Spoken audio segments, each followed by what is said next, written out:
Hello, so back again.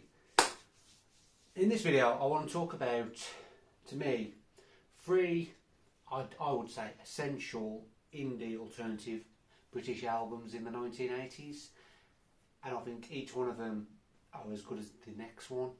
It's by 3 different bands, and I just think if you was into that, if you was around and you were like your teenage years or in your early 20s when these bands were around in their prime, I think it would have been just a fantastic time. But I was only, when the first album came, I'm going to talk about, I was only 1 coming 2. So, but here we go. The first one came out in 1984, and it, to me, I love this album. It is Echo and the Bunnymen's Ocean Rain. I've done some research, and they recorded most of it in Paris with a 33-piece orchestra, which is just insanely incredible, really.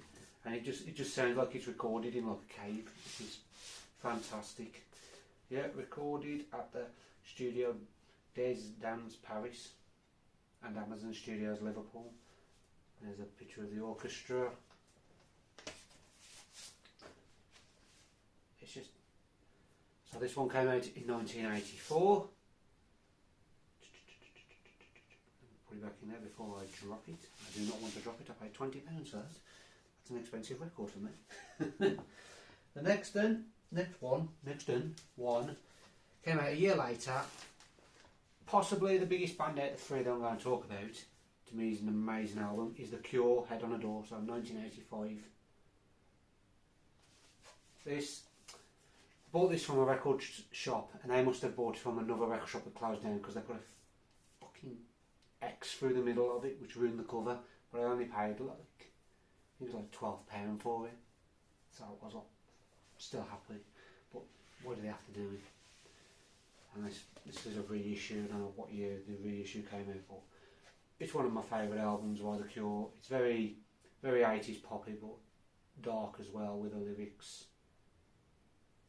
And you know, just the opening track, In Between Days, and you got like Push, and then On a Night Like This, just absolute stellar. Robert Smith at his best.